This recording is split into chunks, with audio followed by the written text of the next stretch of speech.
Ce qui semble être associé à la créativité dépend de la définition que l'on en donne. En effet, on pourrait la définir comme la somme totale des réalisations créatives que l'on a faites au cours de sa vie. Il s'agirait de la production d'artefacts, d'une forme ou d'une autre, de performances, d'inventions, d'œuvres d'art.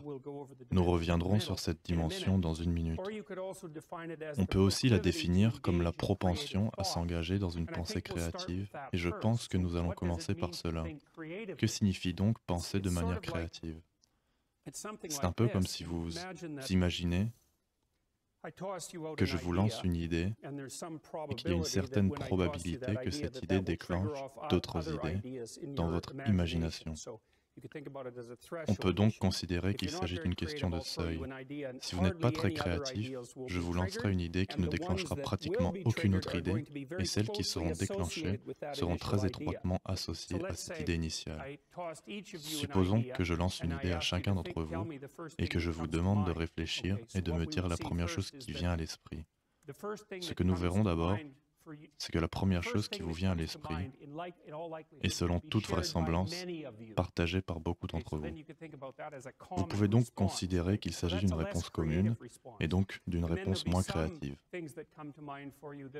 Et puis il y a des choses qui vous viennent à l'esprit et qui sont tellement idiosyncrasiques que vous êtes la seule personne à penser cela et que personne ne peut bien le comprendre. Ce n'est pas non plus très créatif. Car pour qu'une chose soit créative, il faut qu'elle soit à la fois nouvelle et utile. C'est une sorte de définition approximative. Créer quelque chose de créatif, c'est être nouveau et utile. Et évidemment, vous savez qu'il y a une certaine dose de jugement qui va de pair avec cela. Mais si c'est trop nouveau, personne d'autre ne peut le comprendre. Et il est peu probable que ce soit utile. Il y a donc une certaine marge de manœuvre. Donc si vous voulez décider si quelque chose est créatif, comment est-ce que nous ferions? Je pourrais vous dire, ok, dans les 3 minutes qui viennent, je veux que vous écriviez toutes les utilisations auxquelles vous pouvez penser pour une brique. Donc si quelqu'un peut me dire à quoi sert une brique? Casser des vitres. D'accord. Quoi d'autre? Construire un mur? Un tout petit mur. Un mur pour les fourmis. Quoi d'autre encore? Presse-papier. D'accord. Donc vous avez compris l'idée. Visiblement, vous n'êtes pas très bavard aujourd'hui, bien sûr. Mais donc, si nous rassemblons vos réponses, disons que je vous demande de penser à 20 choses que vous pourriez faire avec une brique. Certaines de vos réponses seraient les mêmes et d'autres personnes proposeront quelque chose de différent, comme la vôtre, qui est assez différente de celle qui consiste à utiliser comme pierre d'édition pour vos pieds. Mais quelqu'un d'autre pourrait le faire, mais c'est une bonne réponse créative parce qu'elle est inattendue et que vous pourriez la réaliser. Quoi qu'il en soit, vous obtiendrez un graphique de probabilité de réponse, et plus elle est probable, moins elle est créative, pour l'essentiel. Ce n'est pas le seul critère car il faut aussi tenir compte de l'utilité.